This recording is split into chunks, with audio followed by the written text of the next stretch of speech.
writer! Have you taken your writing as far as you can on your own? Are you looking for a writing community to help you get it to that next level? Maybe a place where you can connect, get inspired, and make some real progress while writing, editing, and promoting your book. I'm super excited to announce my brand new Inner Circle, which is launching in July 2025. It delivers all the support that I normally reserve for my private one on one coaching clients, but it's in a small group format with other supportive writers to get you all the information you need to make your book the best it can be. It's just $199 a month, which is a fraction of the cost of my normal one on one coaching. Check out the details at suzyvidori.com/inner circle. We're getting kickstarted early July, so grab your place now.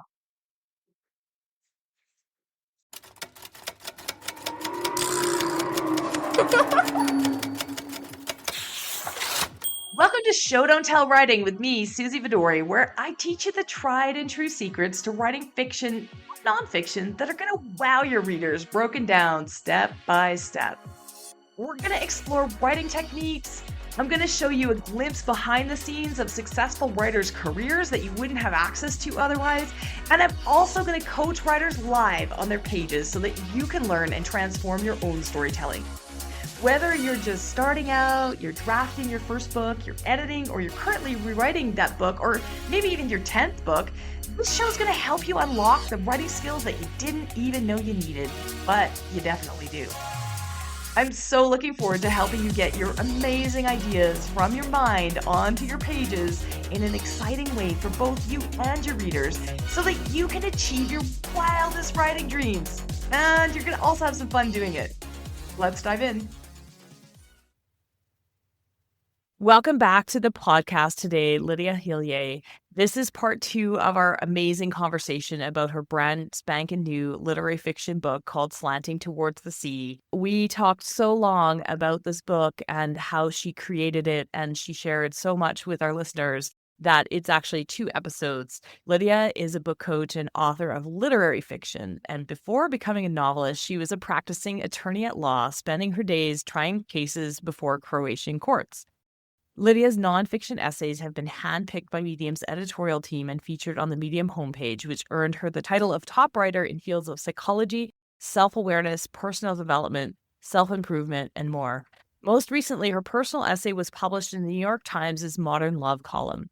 She lives in Zadar, Croatia, with her husband and 2 children. And when she's not writing or coaching writers, she can be found sipping coffee with her husband on one of her hometown's piazzas, or scrapbooking and buying too many books with her girls. Lidija's debut novel, Slanting Towards the Sea, just came out in July of 2025 with Simon & Schuster. It's being released in both the UK and North America. Let me read you the blurb about it. This is an absolutely gorgeous, gorgeous novel, and we're going to talk about it. Slanting Towards the Sea. Spanning across 20 years and one life-altering summer in Croatia, Slanting Towards the Sea is at once an unforgettable love story and a powerful exploration of what it means to come of age in a country younger than oneself. Ivona divorced the love of her life, Vlaho, a decade ago. They met as students at the turn of the millennium, when newly democratic Croatia was alive with hope and promise. But the challenges of living in a burgeoning country extinguished Ivonia's dreams, one after another, and a devastating secret forced her to set him free. Now Vlaho is remarried and a proud father of 2, while Ivona's life has taken a downward turn. In her 30s, she has returned to her childhood home to care for her ailing father. Bewildered by life's disappointments, she finds solace in reconnecting with Vlaho and is welcomed into his family with his spirited new wife, Marina. But when a new man enters Ivona's life, the carefully cultivated dynamic between the 3 is disrupted, forcing a reckoning for all involved.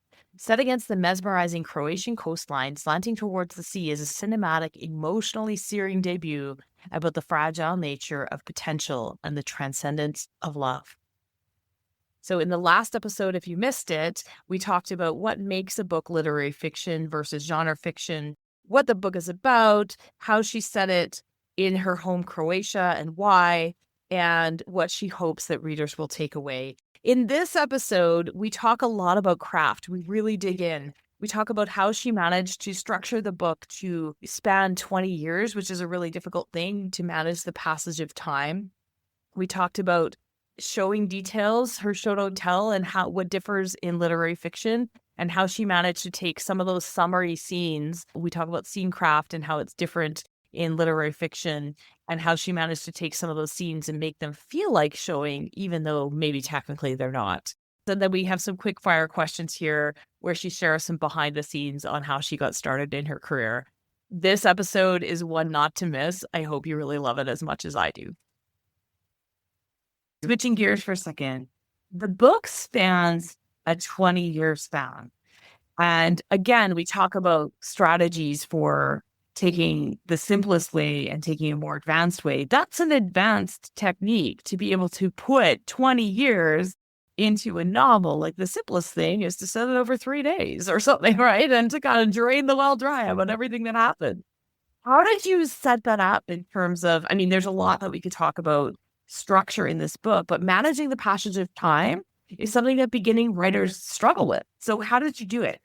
How did you skip around? Or we can definitely talk about structure, because there's an interesting story about how this structure came to be. In terms of managing time, I think the big issue for writers, and I'm coaching writers myself, and so I can see this in real time with my clients as well, is that when you're spanning a longer period of time, the writer gets bogged down in trying to put the protagonist on the bus and show each stop, if that makes sense.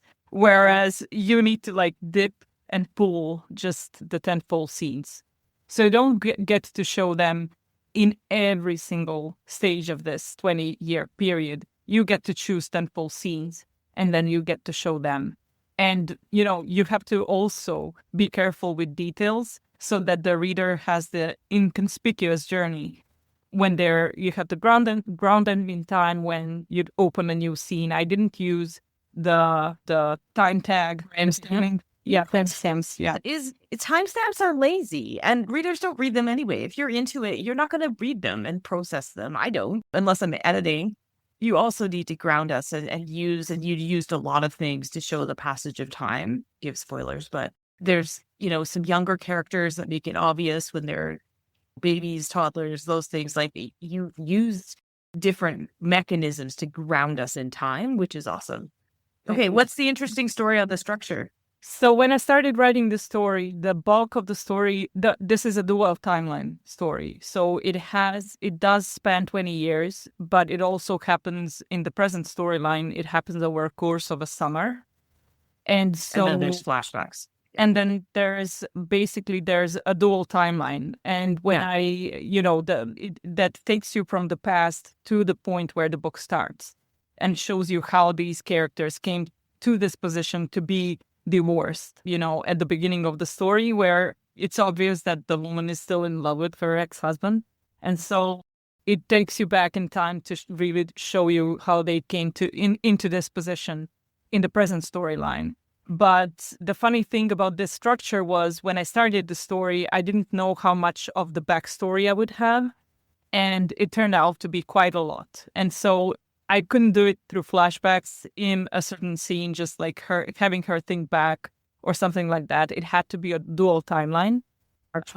But on the other hand, what really stood out as a problem is that there wasn't enough story to pull it all the way through the end of the book.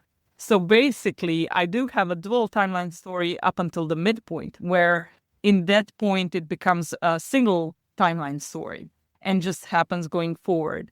And so this was structurally really clunky. It felt like, oh, how do I not jar the reader when they come to the midpoint and suddenly, they're not dipping into the past anymore. And the thing that I did was I looked to books that I read previously and really looked into the structure of those books. And The Paper Palace in particular was structured this similar way. And when you write the book in such a way, I don't think most of my readers now even realize that the dual timeline doesn't go all the way through. No, I was thinking about it because I wasn't reading it for structure. I actually listened to the audiobook, which I notice a lot less when I listen to the audiobook. And so, yeah. And love that story. Thank you for sharing it, because then I'll just break it down for the listeners for a second, because there's a couple of things that are really important when you're considering writing a book like this. The first one is that, yeah, your initial thought is that it needs to be equal. The timelines need to be equal. And then you're like, ooh, how do I get away with that? Right? How do I do that? And you did it seamlessly, because I was like, ooh, I didn't even, I mean, I guess, but really, I wasn't watching for it. So people get stuck on so be open to it. It doesn't need to be, and I see this when people have like 3 point of view characters, for example, they want to go 1, 2, 3, 1, 2, 3, 1, 2, 3. No, like sometimes you've got to push and pull and go 2, 2, 3, 1, 2, 2, 3, right? Like you don't know. So there's that piece of it. So yeah, it definitely serves the story.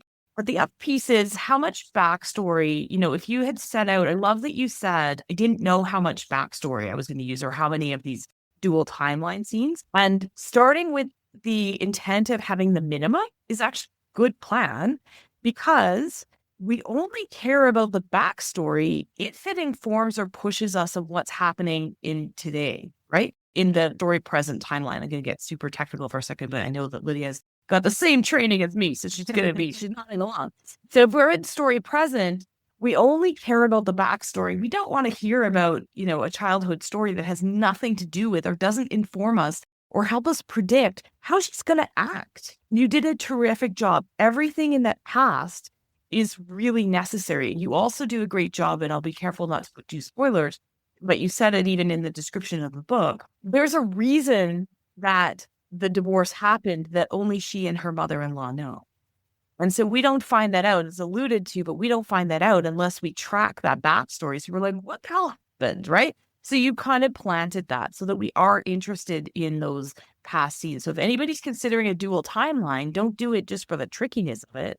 You've got to make sure that it serves the story and that the reader actually cares about what's happening in that past, that it's not just a different story. It's really hard to create tension, which you did. It's really hard to create tension in the past because we know how it turns out, right? Yeah. So we know that nobody's dead. I mean, I don't know. I won't spoil anything, but nobody's, at least in the opening, nobody's dead. We know that, so they can't put them in mortal danger. We know that they get divorced, so we know how it ends up. But the question is how, and that's almost like suspense books are structured in that way as well, or thrillers sometimes, where we know dead and we know who did it. It's not a mystery because we don't have to figure those things out, and yet we don't know how that all came about. And so that's what you've done, is we know the outcome, but we need to know how it came about. So everything that you've included in the past pushes us, and we care about it because we're trying to figure out what the hell, how did they end up in this situation? Yes, exactly. I wish you could see Lydia's smile. Yes, I did do that. Someone gets it. I get it. I get it. I see you. Okay. So let's talk about showing details because they're beautiful. And you said 6 years ago you didn't know about the concept of show don't tell. How does showing inform, like, what does that mean to you? And I mean, it's a longer conversation, but maybe kind of thing. And what does it mean to you? And how did that inform how you wrote? Because you have so many details in there. How did you decide what's important and what isn't to show? Oh, that's such a great question, because when I was learning about show don't tell rule, it's incredibly hard. It has so many facets, like from emotions to, it's like the most multifaceted rule out there for writing. And yet people think it's so simple. It's like they learn showing emotions first and that's all they know. But that's why we have a whole podcast about it and I'm writing a book on it, because it's like so complicated and so exciting to me. I love it because, and I hated it when I was starting out because it was so difficult, because I would be told as a writer, you're telling, and I didn't know how to show. I didn't know what it meant and how to execute that. And also it's like when I'm coaching writers, and I think this is important to say, it takes such a long time to weed out. I work with someone and I'm showing them where they're telling and I'm showing them how to show. And it still takes 6 months of ongoing coaching to weed it out. It's so incredibly hard. And then like the frustrating part for me was I would go to my book club where we read literary fiction and I would see a ton of telling. And I would be like, why do they get away with it? Why does it, and even more frustratingly, why does it? I don't feel like it's telling. I don't feel like it's author intrusion. I don't feel like someone is like spoon feeding me the details. And a large part of that is in the is like you said, in the details that you put into the scene. So, for instance, when you're writing a book that spans 20 years, I will have a scene where it happens over a series of months. And so you can't really, it's not a scene that happens in a stretch of time that's 5 minutes. Zoom in and hear everything and hear all the dialogue and be right there in the moment. You can't. Exactly. Because you have to, especially in the past storyline, I sometimes have to like spend several months or maybe a year within one scene. And these types of scenes, we talked about scenes before, we talked about postcards, and this is a summary. And so in summaries, in executing summaries, you really do need to have a through line of that scene. Like there needs to be something that's happening that you're, working through. You're taking this problem that the characters have in this period of time, and then you're like working through that. And everything that you tie back to that everything that you write needs to tie back to that problem. And then in executing, like you need to be dipping the characters into small, normal snippets of scene. Like you're using a summary, but then you dip in a certain moment where they're talking to each other and there's a pot of tea boiling on the stove and, someone scrapes the chair on the table or whatever. Infusing the work with sensory, putting the reader as often as you can in these like moments where they're grounded really helps. So beautifully. Thank you so much. Yeah, it really does wonders in making it feel like it's not filling when it actually is. No, and it is. And you talk about, when you coach a writer and it takes about 6 months for it to sink in and for them to really get it. And then eventually you get those pages from that writer and you say, okay, this is too much showing. Pull it back and do a summary, right? You got to skip ahead because we don't want to hear this boring conversation. And they say, what? And I'm like, you've graduated, right? Like, I'm like, show. Okay, now you understand the concept and now you can play. And now you get to choose. When do you dip in? When do you dip out? I like to say it's like and you've probably heard this before too, because I think it probably is from Jenny, actually, initially Jenny Nash, our mentor and the CEO of Author Accelerator. And it's like having a camera and you're showing is the zoom lens where you zoom in and you can hear everything. And then the telling is like this zooming out and it's like the montage in a movie, right? Like you're kind of passing time. Like you said, it spans months or years. And then but then don't forget to also add those specific details, those sensory details, which make us in the moment. They might be sensory or they might be specific thought, right? Or dialogue or snippets, like little snippets that are detailed enough that we can hang on to them into that moment. It helps that passage, right? Yeah, exactly. And it really takes the reader, it really takes the reader's attention off of storytelling. So it kind of hides your writerly fingerprints. It's just like they're thinking about this detail. They're thinking about your turn of phrase. They're thinking about something that you've done here, this like inconspicuous thing that happened. And instead of seeing you basically telling. So it's about playing. It's very exciting to me. I love that we are talking about it. I know we're like geeking out about it. I'm thinking that's what the podcast is all about. And so it's probably not like all the other podcasts that are going on. I know you're in demand. Where they're like, oh, what did you first think of this book? And I mean, that's important too, but we talk about the craft of it. And I want people to go and read your book because it's beautiful, because it's smart. It does all of these things. And you can see how deliberately you've studied it and figured it out and pieced it together. And it's such a beautiful example. Don't worry, we're going to have all the buy links and everything in the notes so that people can go and check it out for themselves. Okay. Here's the part of the episode where I'm going to do some quick fire questions. So I know we could geek out all day, but these are shorter answers. Are you ready? Okay, I'll Don't try. worry, they're not hard. I'll put over episode. If you've listened to the podcast before, then you probably know what I'm going to ask. Okay, this is your debut published novel, but it's not your first novel that you've completed. How many books have you completed? One before this one. Yeah. Okay, one before this one, and it's still unpublished. Do you plan to, or do you have hopes to have this book released in Croatian? I do. It's been on submission in Croatia for, since last September. It still hasn't sold. So this goes to my previous, explanation of being harder to make it in Croatia than in the US. Yeah.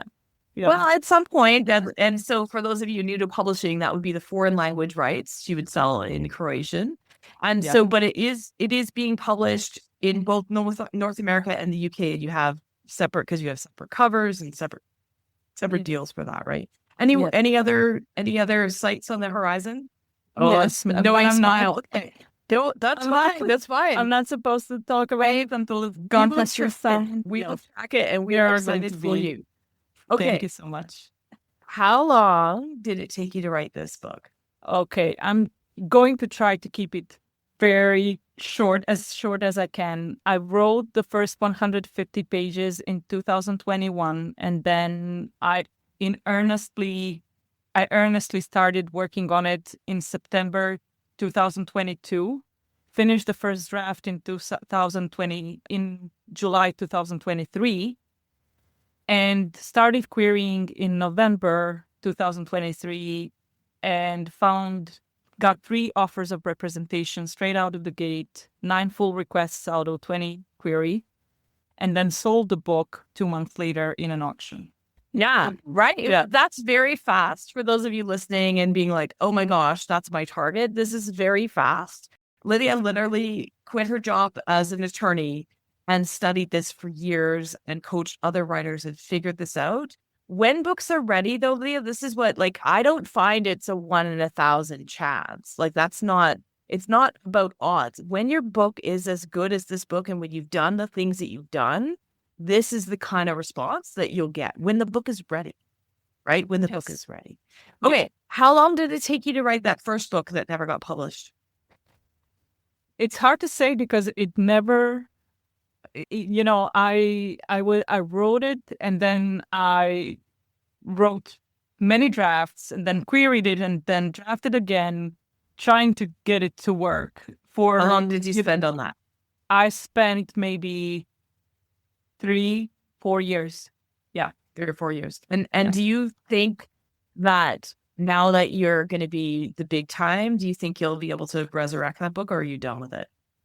I'm personally done with it. Even you're personally done with it. I wanted it to see it. I'm not going to show it to anyone. Fair enough. Hey, it was my training book. It was my training book. Yeah. And this is what happens, right? Is, we feel called to write a book in the moment, but we change as well. Yeah. Not only do our skill sets change, but we change. And sometimes that book that we felt called to write 6 or 7 years ago, the themes in it aren't what you want to spend your time with anymore, right? That's okay.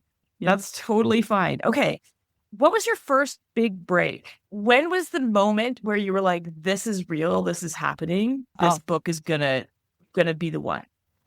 The moment when I finished the first draft in July 2023 and I purchased some online tickets to talk to agents, and I purchased 5 tickets and spoke to 5 agents, and 4 of them asked for a full.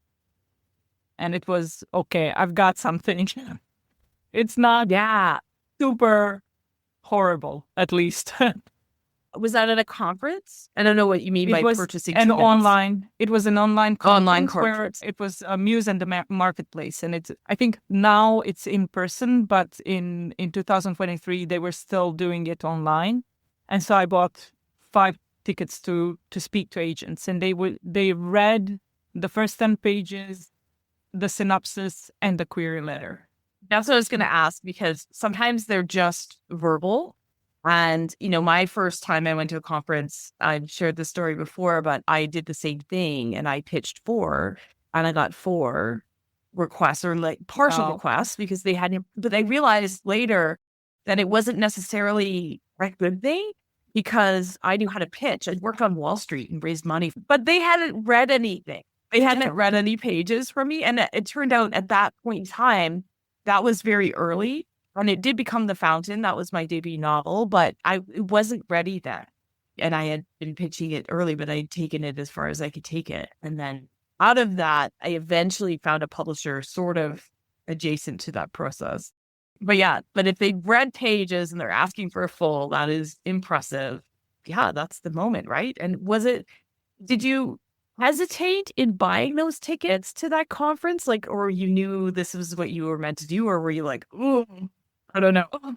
it was so expensive. It needed to be really, I needed to find a budget for that. And I was Yeah. like, but I want to know, I was finishing the first draft and I was bewildered. I didn't know if I would vacillate between I'm a good writer or I suck. And it like changed hourly. Like I didn't find any confidence in my writing at that time. And so I said, I'll go there. I'll see what they're saying. The worst thing that happens, I'll get some feedback. They're going to tell me that the book isn't marketable. They're going to tell me that my writing sucks, and then I keep going. And the best thing that could happen was, I'll get 1 or 2 full requests. I didn't expect to get more out of that. So yeah, so I just thought it was a good moment to really test the premise and the writing. Like, do I cut it? Am I cutting it or not? Yeah. You didn't end up signing with one of those agents, right? Because then you went on to Query. Yeah, I went on to Query and I did query 2 out of those 4 agents. One of them offered representation, but by the time that when I finished my 4th draft, when I was ready to go out querying, I had done like much more research into like who I wanted my agent to be, like what type of agent I wanted for this book. And I really like bolstered by that response from those 4 agents, I really aimed high. And so some of the agents that I talked with didn't have the track record that I thought my book. Okay. And look what happened. And it went to auction and they may not have happened depending on who it is. And I like to say that, querying can be such a very difficult process for many, many writers. And even if you're getting a great response, it doesn't mean that you should sign with the very first, especially if you're getting a great response. If you sign with the very first agent, it isn't always a good thing. Many people want to give a newer agent a chance, and that can be a great partnership. But if they don't have that track record, it's very difficult for them to get them to be in the position that you're in right now. Yeah. I mean, yeah, I just want to say that it's a really difficult process. Like it did turn out to be very simple for my, second book, but for my first book, I got over 130 rejections. And 2 things I learned from that process is that I wasn't always targeting the right agents because I wasn't clear on what the genre of the book is. I was querying unselectively for literary fiction, upmarket fiction, and romance fiction, not being really sure what my book was. So there was a lot of queries that went in a wrong direction because those literary agents weren't really a good fit for the book that I was pitching. Agents that represent literary fiction because the book wasn't literary fiction. And the first book. And the other part of the problem was that I was in this mindset of any agent. Like, give me any agent. I just want. That's what I'm saying. Don't just sign with the first agent, right? It's not a good it depends on where you want to be. Like some writers would be like super satisfied with a smaller press, with smaller book deal, maybe hybrid publishing, whatever the thing is. It's important to know what you want. Wasn't your goal. Yeah, what's your goal? And my goal was Big 5. So I knew, later on, like now when I'm looking at the list of those agents that I queried the first time, a lot of those agents didn't really have the track record to be able to sell that book anyway. So I lucked out in my rejections, I guess you could Right. Things Yeah. happen for a reason. Okay. Last quick fire question. Looking at the cover of your book as an editor, I want to know, was there any discussion? So the book is slanting towards the sea. Was there any discussion if there should be an S on towards? And I asked that there should be an S on the towards. Slanting toward the sea or slanting towards the sea? And I asked that, and I'll let you answer, and then I'll say why I asked it. Go ahead. Okay, so there was a discussion with my copy editor, and he raised the question of, towards is British, Canadian. it should be toward, and I'm like, it doesn't come out right. And I emailed my editor and I said, it's your language, like you choose. And she said, it doesn't feel right to be toward. But then we decided that throughout the book, the only person saying towards is going to be Lafo, which is the ex-husband. Oh, interesting. I didn't know. It's an ignorant. Nobody will. But I might have noticed. I would have noticed if I'd read the print, but I did the audiobook, so I didn't hear it. Yeah. Because I listen to a lot of audiobooks, so I listen to it for her. So, gosh, because I like that. Yeah, okay. Well, I'm glad I asked it then, and probably nobody else notices that except for us editing geeks. But basically, because I went to school, I went to grade school in the US, and then I moved back to Canada. And so I am a grammar geek when it comes to differences in usage. But I do find many of my American writing clients, most of my writers I work with are American, they will use it interchangeably, backwards, towards, all those things. But the more commonly accepted usage in the US is without the S. But in Britain and in Canada, the S is normal. So anyways, sorry to geek out about that one detail. I am so happy that you have an Easter egg in there. I ordered the print copy as well. And one day when I come to Croatia, I will have you sign it. Or if you come to North America, even if it's in the States, I will just come and have you sign it wherever you are because it's easy. So yeah, I would love to meet in person one day. You have been such a huge influence on my career and such a huge help when we were both setting up shop. How can we find your books? And talk a little bit about your book coaching service, because the clients who get to work with you, especially in the genres that you excel in, literary fiction, women's fiction, amazing. They are so, so lucky. Where can we find you? So my book is, everywhere where the books are sold. So, in Canada and in the US, it's in all the stores. You can find it basically everywhere. And it's also out in the UK, so you can get it there. And in terms of book coaching, I'm taking a small pause because launching, we didn't even talk about that. You'll have to come back on and talk about launching a book. Yeah.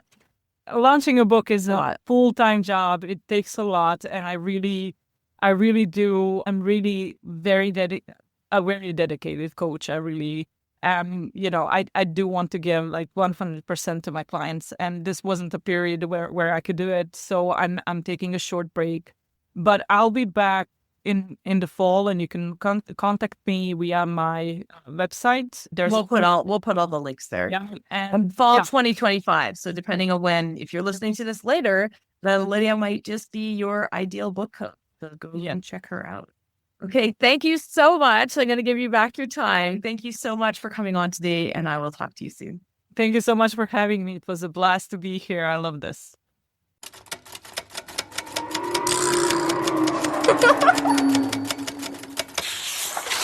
Thanks for tuning in to Show Don't Tell Writing with me, Suzy Vidori. Help me continue to bring you the straight goods for that book you're writing or planning to write. Please consider subscribing to this podcast and leaving a review on Apple Podcasts, Spotify, or wherever else you're listening.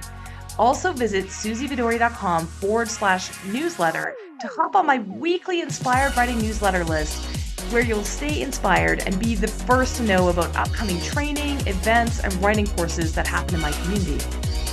If you're feeling brave, check the show notes and send us a page of your writing that isn't quite where you want it to be yet for our Show Don't Tell page review episodes.